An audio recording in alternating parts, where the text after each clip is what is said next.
Good morning. It's time for a July garden update. I'm going to take you around the garden and show you how everything looks now, but first, let's take a look back at everything that's happened since our June garden update. And if you didn't see the June garden update, be sure and stick around till the end because I'll put a link to it in the end cards. I'm coming to you from in the garden on June 25th. My lemon balm plant, by the way, thank you for helping me identify that plant, is gone. It's just gone, like somebody came in and took it out of the ground. There's no sign of it ever being planted in this garden. The basil's doing okay, although the leaves are a bit bug-eaten. Same with the potatoes and the rhubarb. I saw on Jess from Roots and Refuge, her Facebook page the other day, where she mixes 20 drops of peppermint oil in 16 ounces of water and makes a spray for her squash plants. So I'm going to try that. I'm going to just put it on everything right now. This has been the year for people giving me plants. First, Liz from Ozark Permaculture Gardens gave me several tomatoes and a couple of herbs. My mom gave me a lavender. My friend Katie gave me some orange lilies.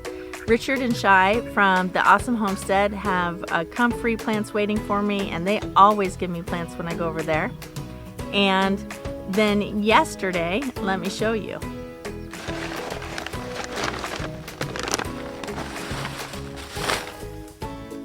This is a bag full of strawberry plants from my friend Joy, and this truly makes me joyful.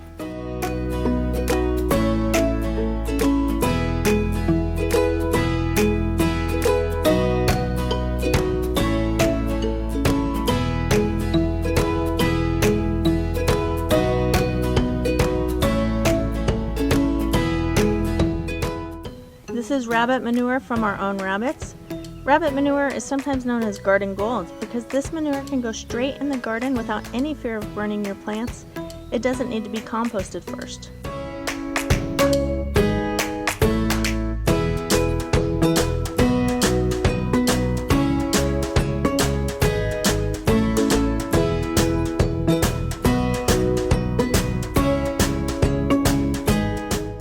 While I'm out here, I'm going to go ahead and put rabbit manure on the rest of the plants in the garden.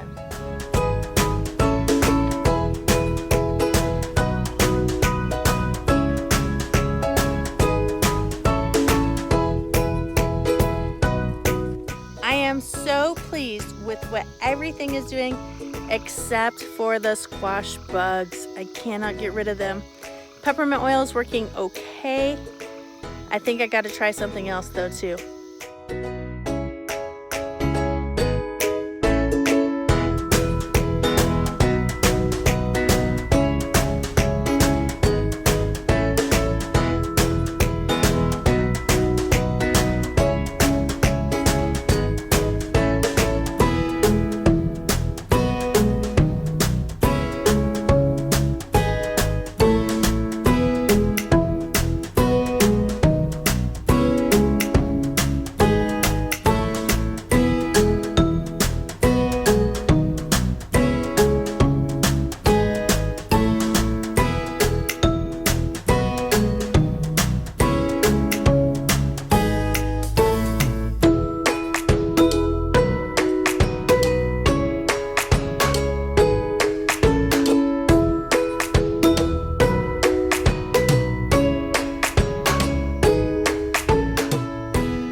You know I'm so excited about adding this bell, which I'm kind of using as a wind chime here in the garden.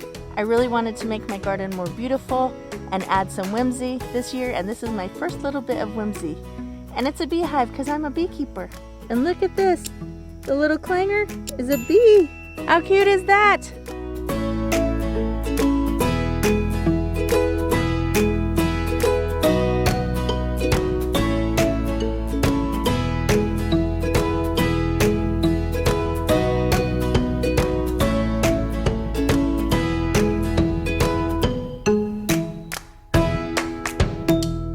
I tried to come out and do this first thing in the morning while it's nice and cool, and I already feel like kind of sweaty and gross.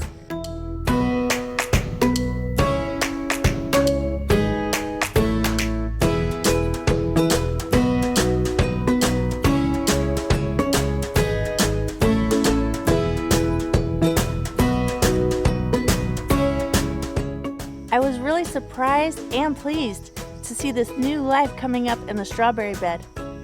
Is there any chance I'll get berries this year? I think this might be a volunteer tomato. That's a volunteer tomato. Yay! Guys, oh my gosh, guys, let me show you. I just now found a volunteer tomato. Let me show you. I'm pretty sure that's what it is anyway. It's probably where we had our tomatoes last year, but look at this. Let's see. And it looks so much better than my other one that's like just a couple feet away that I'm going to show you in a second. What variety did I do last year? I'll have to go back and look. I did a slicing variety and that's where it was planted. I will have to attach this and let it climb this wall right here. I'll need to get some kind of ties for it. Look at this tomato. Something came along and ate every single leaf off this one tomato plant all the way down to here. So all of this growth. I think what I might do is if a sucker comes out somewhere down here, I'll probably let the sucker become the new main stem and cut this off. Let's cross the garden over here where I desperately need to come in, probably with a weed whacker, but at least mulch and feed sacks. I mean, come on, look at that. But right over here, we have 2 more tomatoes growing. Got one here that looks pretty good that I need to train to the trellis. It's about 1 foot high. Tuck you behind the trellis so that you'll grow up that way. And then I've got another one over here that I'm a little bit surprised is doing so well, because this one was looking really bad. So same thing, just tuck you in the trellis to kind of train you to grow that way. Can you see where those roots look like they're coming out, where it's been laying on the soil?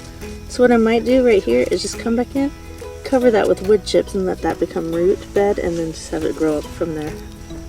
These are potatoes. So I do need to come through and get rid of some weeds. The peppermint oil spray that I've been using in the garden is working okay. I'm still seeing a lot of bug pressure and squash bugs especially. So today I'm gonna try, ooh, there's a big wasp right there. Don't wanna bother her. Yuck, do not wanna get stung.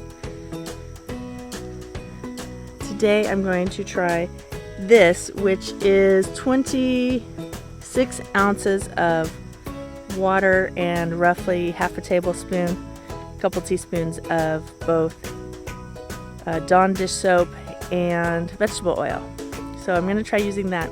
Remember, anything you spray in your garden, do early morning or late evening, because this will magnify the sun and it will burn your plants if you're not careful. I'm going to spray this around the base of the plants and the undersides of the leaves, especially on the squash, to try and get rid of some of those yucky squash bugs. They're just nasty little things.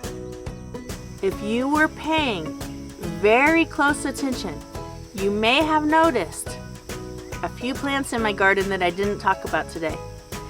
That's okay, because in about 2 weeks, I'm going to have a 3 Sisters garden update, and I'll talk about them then. Thanks for hanging out with me in the garden today. Be sure and leave me a comment. Let me know what in the world happened to that tomato plant. How can I prevent that? And we'll see you next time. The kitten meows.